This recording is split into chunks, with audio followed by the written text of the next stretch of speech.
예수님이 이 세상에서 자신의 모습을 공적으로 드러내시는 극적인 장면이 3번 나옵니다.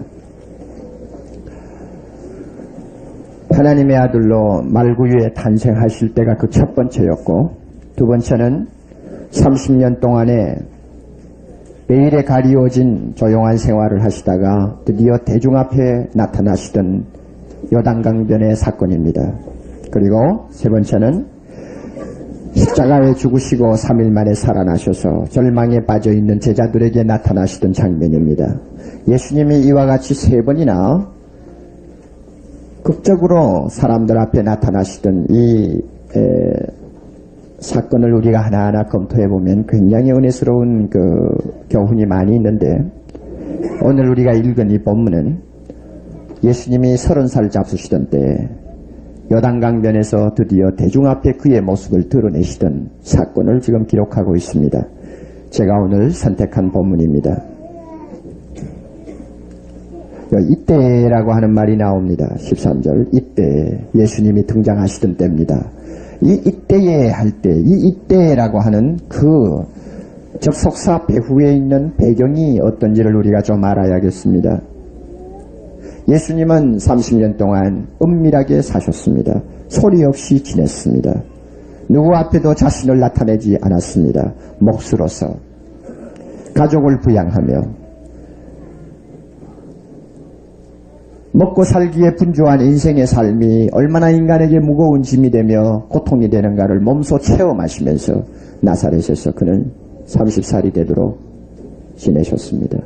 그러나 이 기간은 그에게 준비하는 기간이었습니다. 온 인류의 구원자로 드디어 자기 자신을 나타내기까지 준비하셨습니다. 준비가 거의 다 되었을 때 하나님께서 그에게 나서라고 하는 어떤 신호를 주시는 때를 기다리고 있었습니다. 분명히 구약 성경을 보면 그가 사람들 앞에 모습을 드러내기 전에 하나님께서 보내시는 어떤 사자가 예언을 하게 되어 있었습니다. 그때를 기다리고 있었습니다. 드디어 어느 날 예수님보다도 6개월 먼저 태어났던 세례 요한이라는 사람이 요단강변에서 유대민족을 향하여 크게 외치는 소리가 들렸습니다. 그는 엘리야와 닮았습니다. 약대 트롯을 입었습니다. 음식은 석청이와 메뚜기를 가지고 먹고 사는 고행주의의 생활이었습니다. 외부로 보기에는 아무것도 없는 초라한 한 수도사였습니다. 그러나 그 입에서 나오는 메시지 앞에 유대나라 전 국민이 진림을 받았고 끌려 들어갔습니다. 세례 요한의 이 메시지는 회개하라였습니다. 회개하라. 그 회개하라는 세례 요한의 메시지에는 사람이 감히 맞설 수 없는 놀라운 영감이 있었고 하나님의 능력이 있었습니다. 400년 가까이 유대민족들은 선지자를 보지 못했습니다. 하나님이 보낸 선지자의 예언을 들어본 일이 없습니다. 캄캄한 밤중을 그들은 보냈습니다. 그러나 세례 요한의 외치는 소리에서 드디어 선지자가 나타났구나 하는 것을 알았습니다. 그들의 귀를 기울였습니다. 회개하라는 그의 말에 그들의 가슴이 찔렸습니다. 당시에 유대나라 민족들은 대단히 정신적으로 영적으로 안일한 상태에 빠져 있었습니다. 유대교 정통주의자들은 아브라함 혈통을 타고나기만 하면 생활이 어떻게 경건하든 또 경건하지 않든 또 하나님 앞에 죄를 짓든 안 짓든 상관없이 아브라함의 자손으로 태어난 이상은 반드시 구원받는다고 하는 자기 나름대로의 교만이 목에까지 가득히 차있던 사람들입니다. 그래서 선택받은 아브라함의 자손이라는 데 대해서 그들은 특권의식은 굉장히 크게 가지고 있었지만 책임의식을 전혀 갖지 못한 병든 상태에 있었습니다. 심지어 어떤 기록을 보면 유대나라 사람들이 죽어서 그 영혼이 천국을 가려다가 길을 잘못 들어서 지옥문 앞으로 배회를 하면 길을 잃어서 헤매고 다니면 지옥 앞에서 천사가 기다렸다가 할례받은 유대인인 줄 알고 그를 다시 하나님 나라로 인도한다고 하는 호황한 이야기를 뿌려가면서 그들은 자신만만한 그러한 상태에 있었습니다. 이런 사람들에게 요한은 회개하라. 너희가 혈통으로 아브라함의 자손이라는 것 가지고 교만하게 생각지 말라. 하나님께서 너희들을 전부 다 없애버리고 저 길바닥에 있는 돌을 아브라함의 자손이 될 수 있도록 하시는 능력 가지신 하나님이 계신다. 이미 도끼가 나무 뿌리에 놓였다. 도끼가 나무 뿌리에 놓인 이상 주인이 도끼를 들기만 하면 사정없이 그 나무는 잘리우고 만다. 너희의 운명이 바로 이와 같은 운명에 처해 있으니 회개하라. 이렇게 회개하라고 광야에서 외치는 소리에 놀라운 일이 벌어졌습니다. 전 유대민족에게 거국적인, 전국적인, 전민족적인 회개운동이 일어난 것입니다.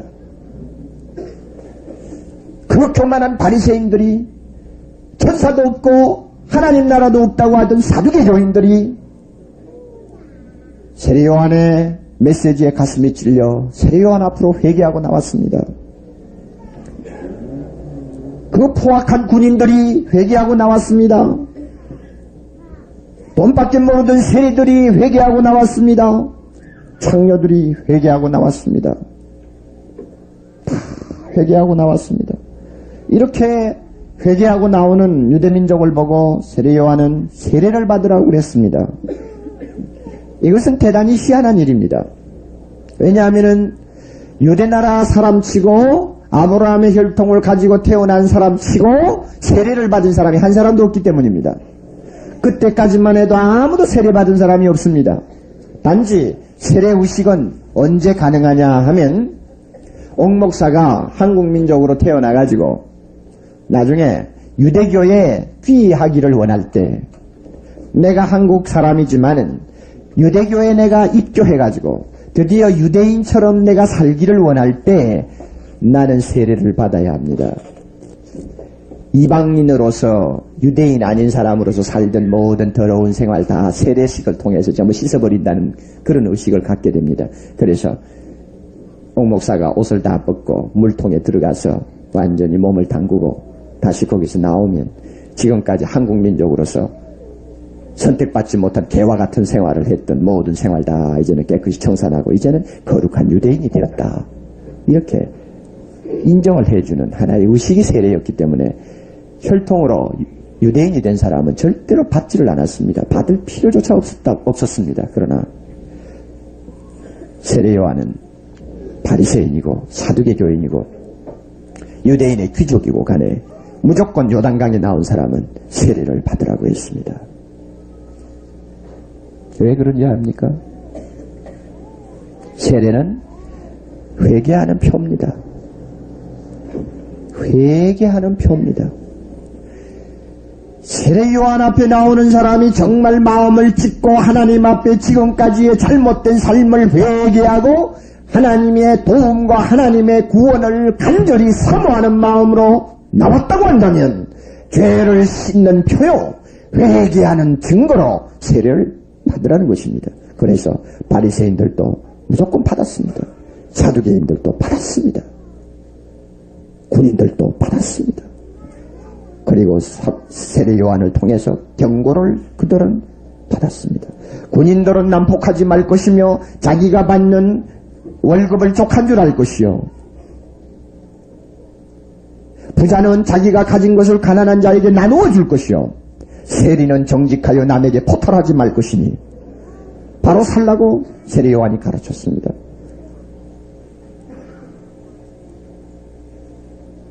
여러분, 세례라는 것은 회개하는 표입니다.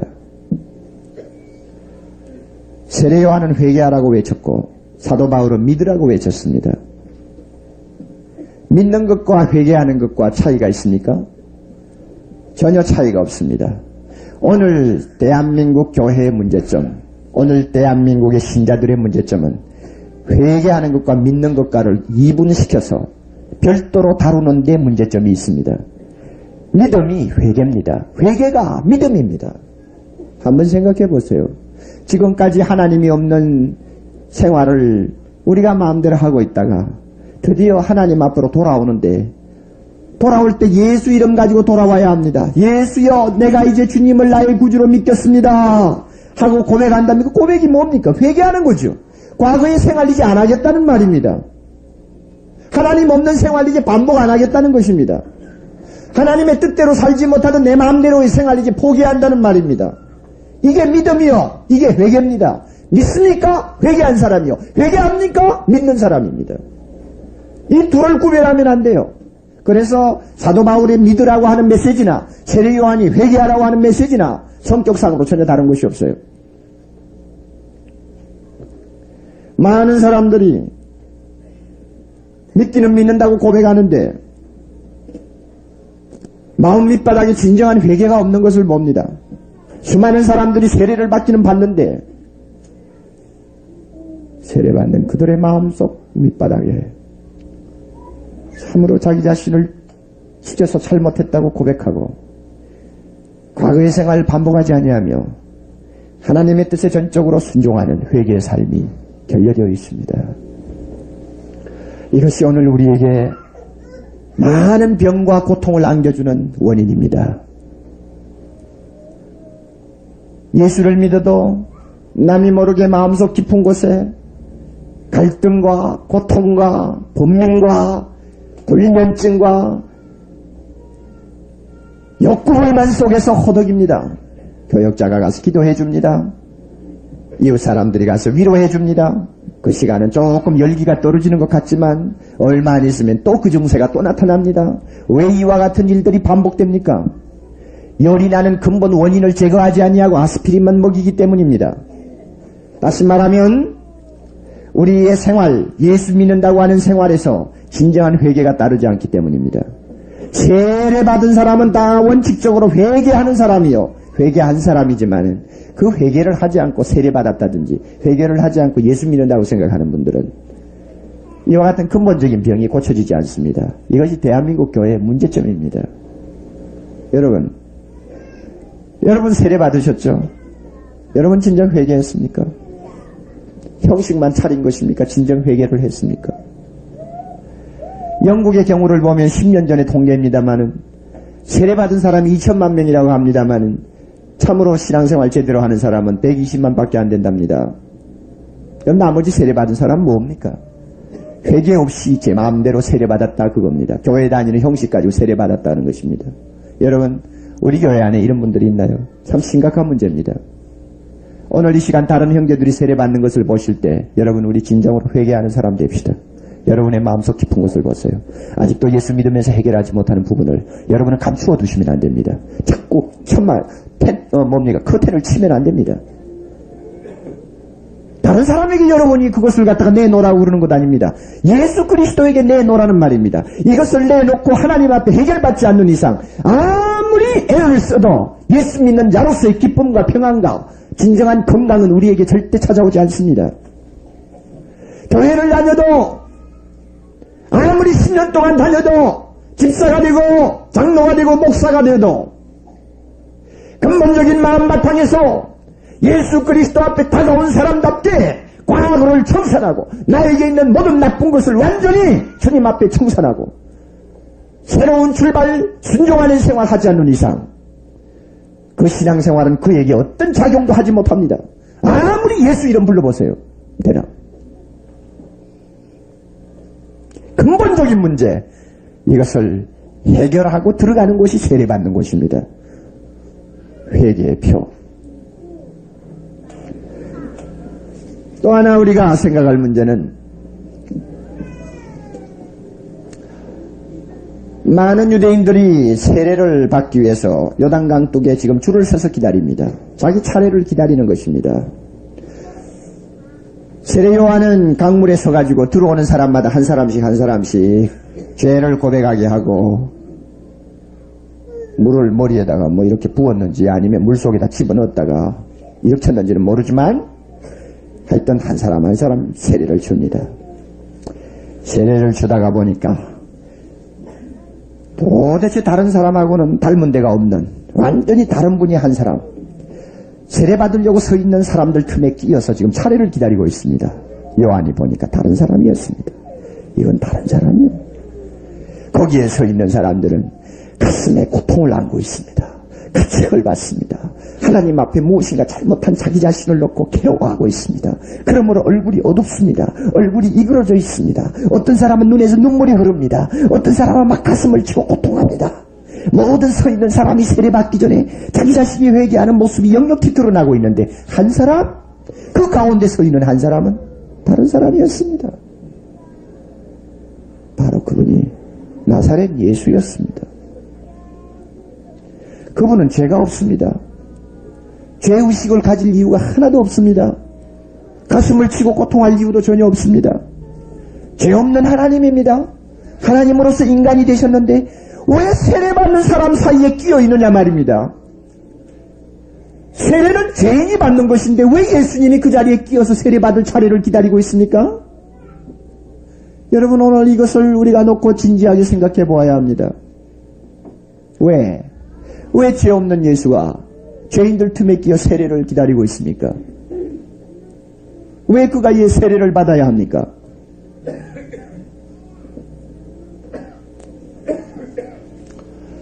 드디어 차례가 점점 다가왔습니다.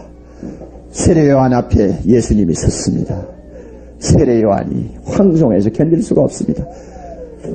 내가 예수님에게 세례를 받아야 할 텐데 예수님이 나에게 세례 받으려고 여기까지 오셨나이까? 이건 도무지 될 수도 없는 일입니다. 이건 말도 안 됩니다. 할 때 예수님께서 무슨 대답을 하셨나요? 15절 중간에 우리가 이 본문을 이해하셔야 됩니다. 우리가 뭐라고 그랬죠? 이와 같이 하여 세례 받아서 세례 주고받고 이렇게 함으로써 모든 의를 이루는 것이 합당하니라. 모든 의를 이루는 것이 합당하니라. 이 말씀 이해하십니까?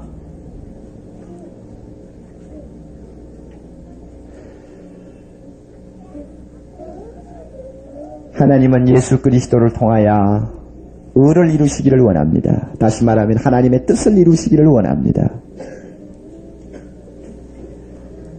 예수님은 일생 동안 사시면서 하나님이 기뻐하시는 뜻을 이루는데 전 전력을 다 쏟았습니다. 그러므로 그가 고백하기를 하나님께서 나를 혼자 두지 아니하셨도다. 내가 하나님이 기뻐하시는 일을 날마다 순종하고 행함으로 하나님이 나를 혼자 두지 아니하시고 늘 나와 함께 계신다. 이렇게 주님이 고백한 것처럼 우리 주님은 하나님의 뜻을 행하는 분이었습니다. 겟세마네 동산에서도 아바지여 내 뜻대로 마옵시고 아버지의 뜻대로 행하시옵소서. 기도를 가르치실 때도 하나님의 뜻이 하늘에서 이룬 것 같이 땅에서도 이루어지이다. 또 우리에게 교훈하시면서도 너희는 먼저 그의 나라와 그의 의를 구하라. 그리하면 세상에 있는 모든 것 다 하나님이 더해 주시겠다. 하나님의 뜻이 있습니다. 그럼 세례받는 것이 하나님의 뜻과 무슨 관계가 있어요? 자, 봅니다. 이제 중요한 문제입니다. 예수님이 세례받는 것이 하나님의 뜻을 행하는 것과 무슨 관계가 있나요? 예수님은 인류를 구원하기 위해서 이 세상에 오셨기 때문에 자기 자신과 죄인들과 거리를 두면 안 됩니다. 자신을 죄인들과 동일시하는 것이 우선적으로 중요했습니다. 죄인들의 위치에 자기 자신을 두는 것입니다. 죄인의 자리에 자기 자신이 같이 동참하는 것입니다. 그래서 이사야 53장 11절 12절 보면 예수님은 범죄자 중 하나로 헤아림을 입었습니다. 이런 말이 있습니다. 죄수들을 세워놓고 한 사람 두 사람 이리 나와 하고 죄수들을 전부 다 한 사람 전부 다 했는데 예수님이 그 죄수 중에 끼었다 그 말입니다. 그래서 죄인으로 전부 다 죄인으로 숫자에 들어갔다는 이야기입니다. 예수님이 세례받기 위해서 요단강에서 순서를 기다리고 서 있는 모습은 자기를 죄인의 자리에다가 두셨다는 것입니다. 죄가 없는 분이면서 죄인의 자리에 자기를 두셨습니다. 그래서 세례를 받았습니다. 이것은 세례받는 모든 유대인들의 죄와 세례받는 모든 하나님을 믿는 백성들의 죄를 자기가 홀로 짊어지는 하나의 상징적인 태도입니다. 내가 모든 죄를 다 짊어진다. 이것이 바로 하나님의 뜻이었습니다. 하나님의 의를 이루는 것이었습니다. 뿐만 아닙니다. 여기에서 세례를 받고 모든 죄인의 죄를 짊어졌다는 것으로 끝나는 것이 아닙니다. 여러분 마가복음 10장 38절에 가서 보면은 이상한 제자 두 사람이 나옵니다. 요한과 야고보라고 하는 형제 제자가 나와가지고 예수님에게 말씀하시기를 주여, 주님께서 다음에 높은 위치에 등극하실 때 우리 두 사람을 하나는 의정으로 하나는 좌의정으로 앉혀주시옵소서. 이렇게 이상한 요구를 했습니다. 자기도 모르는 요구를 했습니다. 이럴 때에 주님이 하신 말씀 들어보세요. 너희가 나의 받는 세례를 받을 수 있느냐? 너희가 나의 받는 세례를 받을 수 있느냐? 무슨 말씀이요? 예수님은 요단강에서 세례를 이미 받으셨는데 또 무슨 세례를 받는다는 말씀인가? 제자들은 전혀 이해하지 못했습니다. 그러나 이 말씀 속에는 보세요. 요단강에서 그가 세례를 받은 것은 죄인의 모든 죄짐을 짊어지기 위해서 죄인과 동일시된 죄인의 자리에 자기를 두신 것입니다.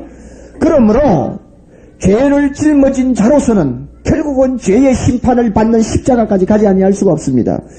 요단강에서 받은 세례는 십자가에서 끝을 맺습니다. 십자가의 죽음도 예수님에게는 세례였습니다.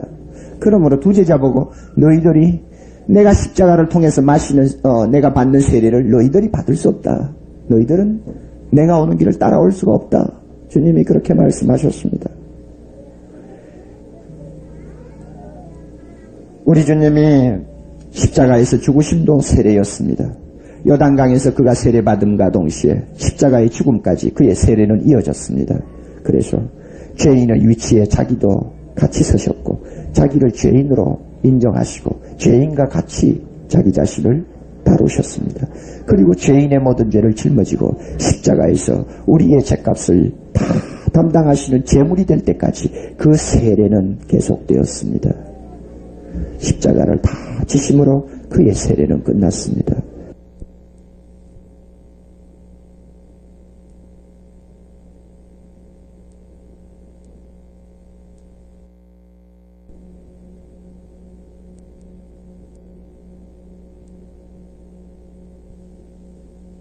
무엇입니까? 이것이 하나님의 의를 이루는 것이었습니다. 이것을 위해서 우리 주님이 세상에 오셨습니다. 우리가 주여 주여 하고 부르는 예수는 바로 이런 분입니다. 우리가 예수님 하고 사모하는 분은 바로 이런 분입니다. 죄가 없으면서도 물속에서 죄인처럼 세례받으신 분이요. 벌을 받을 아무런 이유도 없는 분인데 우리의 죄를 짊어지고 십자가에서 피 흘려 돌아가신 나의 구주입니다. 모든 죄인은 그분을 바라보아야 합니다. 이 가운데 나온 모든 신자들 다시 한번 그분을 바라보아야 합니다.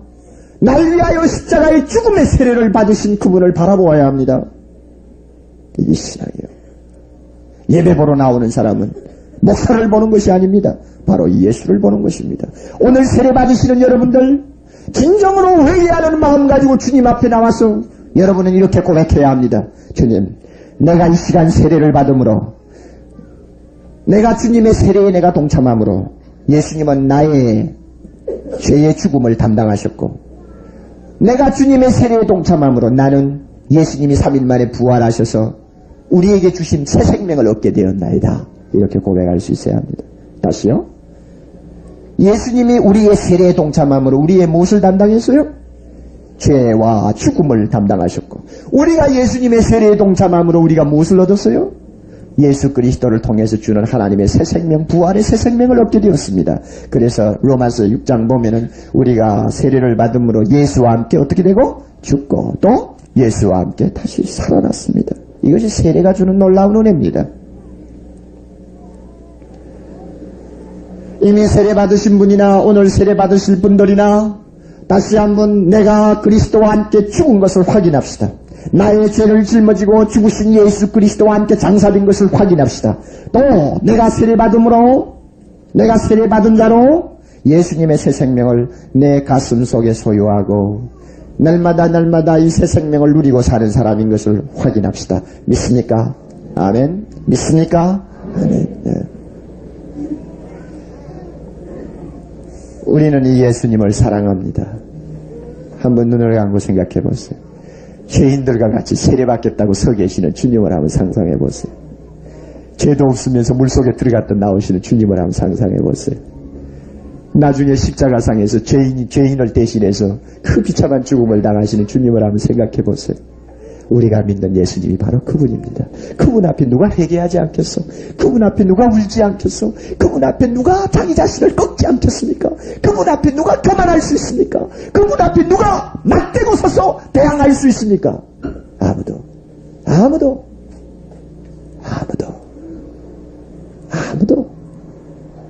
감히 할 수 없습니다. 만일 그럴 수 있다면 그 사람은 주님을 보지 못한 사람이죠. 요단강에 서 계시는 주님을 모르는 사람이죠. 물속에 계시는 주님, 십자가에 달리신 주님을 모르는 사람이죠. 그러나 믿음의 눈으로 본 사람은 어떤 사람도 굴복하고 맙니다. 완전히 굴복하고, 주여, 오직 주님만이 나의 구주입니다. 주님 사랑합니다. 내 모든 생명, 내 모든 생애 다 주님의 손에 맡깁니다. 자기도 모르게 고백 안 할 수가 없게 됩니다. 이것이 크리스찬이요. 여러분, 사랑의 교회 나오신 분들, 아직도 교회를 다니면서도 십자가 앞에서 이와 같은 감격이 무엇인지 전혀 모르고 계시면 안 됩니다. 여러분은 그림 속에 나타난 예수를 보고 사는 사람이 아닙니다. 내 머리에서 맴돌고 있는 추상적인 어떤 인물을 여러분이 따라다니는 사람이 아닙니다. 놀라운 주님, 정말 우리가 사랑할 수밖에 없는 주님, 그분을 우리가 알고 있습니다. 오늘 그분의 이름으로 세례받으시는 여러분들에게 옛사람이 죽고 새사람으로 태어나는 새로운 역사가 있기를 바랍니다. 여러분들에게 진정한 회개가 있기를 바랍니다. 또 세례를 이미 받으신 분들도 다시 한번 나 자신이 세례받은 사람으로서 바로 회개하고 살고 있는가, 바로 주님의 새 생명을 가지고 살고 있는가, 우리 자신이 다시 한번 검토하는 귀한 시간 되기를 바랍니다. 다 같이 기도드리십시다.